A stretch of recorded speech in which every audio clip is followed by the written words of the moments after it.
Hello दोस्तों, स्वागत है आपका मेरे YouTube channel let's learn with Poonam में, जिसमें हम क्लास 10th के प्रश्नों को सॉल्व कर रहे हैं।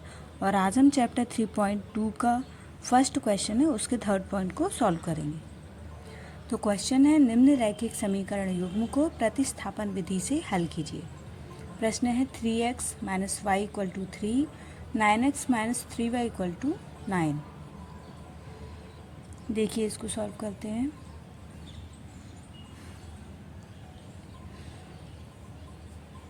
प्रतिस्थापन विधि में पहले समीकरण से हम किसी भी एक चर का मान निकालते हैं। तो यहाँ पर हम y का मान निकालेंगे। y = रहेगा 3 के साथ माइनस में आ जाएगा -3x। अब देखिए y के साथ जो माइनस है उसे हटाने के लिए हम दोनों पक्षों में माइनस का गुणा करेंगे, तो y के साथ का भी माइनस हट जाएगा और 3 - 3x दोनों पदों के चिन्ह बदल जाएंगे। 3x हो जाएगा प्लस का और जो प्लस का 3 है वो माइनस का हो जाएगा। इस तरीके से हमें तीसरा समीकरण मिल गया है। अब एक चर का मान निकालने के बाद हम दूसरे समीकरण में उस चर का मान रखते हैं। तो y का मान हमें रखना है समीकरण नंबर 2 में।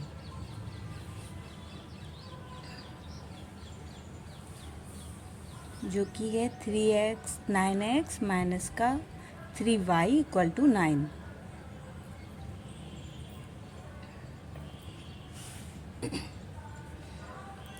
अब जब हम मान रखेंगे तो देखिए 9x माइनस का 3 मल्टीप्लाई 3x माइनस का 3 = 9। तो हमें क्या प्राप्त होता है, 9x माइनस का 3 3 जा 9, तो हमें 9x ही प्राप्त होगा और प्लस का प्राप्त होगा 9।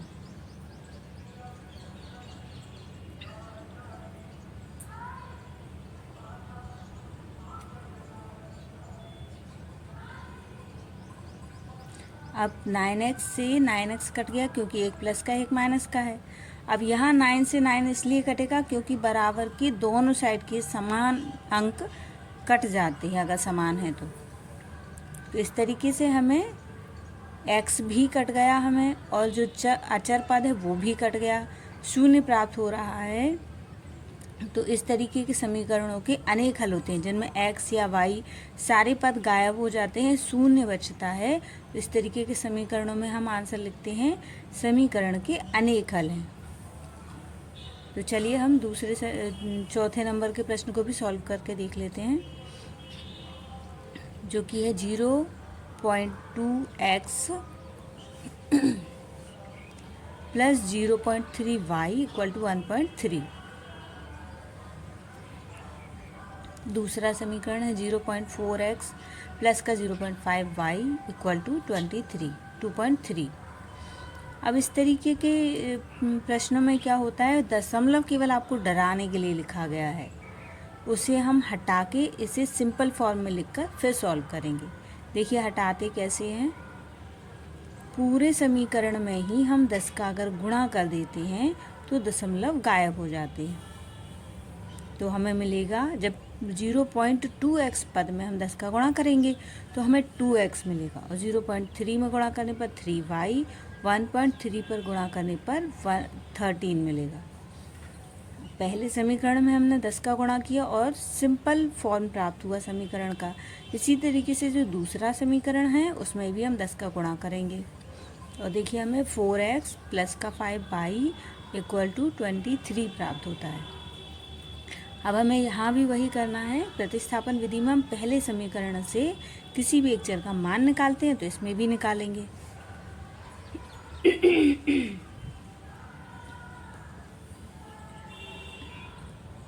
To x = 13।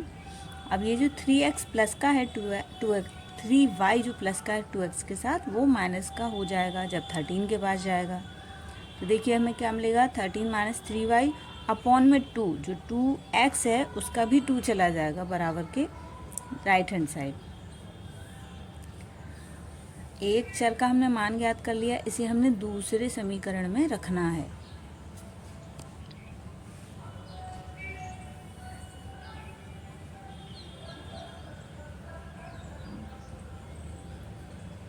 समीकरण नंबर 2 में समीकरण नंबर 3 का मान रखने पर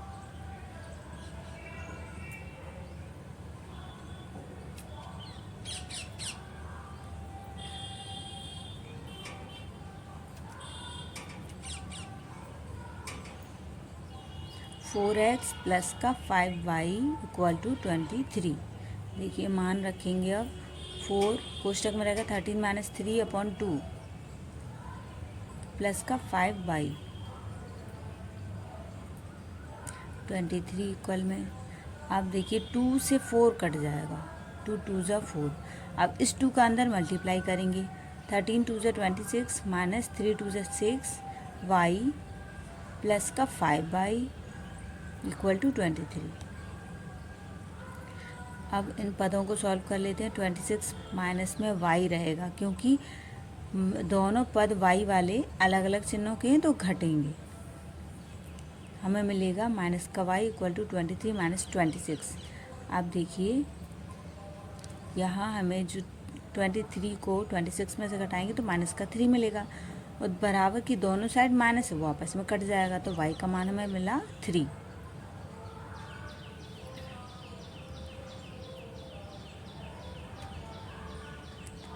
अब हमें जो y का मान मिल गया है, इसे हम अगर x के मान में यानी समीकरण नंबर 3 में रख देंगे तो हमें x का भी मान अंकों में प्राप्त हो जाएगा।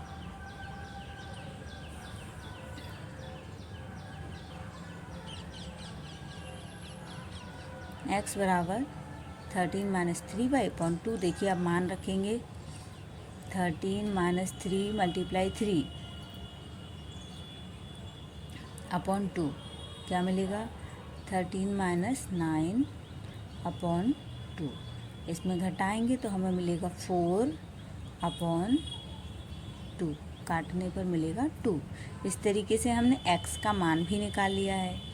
x का मान हमें मिला 2 और y का मान मिला हमें 3।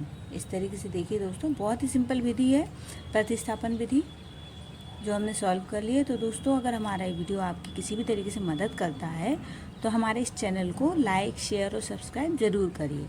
धन्यवाद दोस्तों।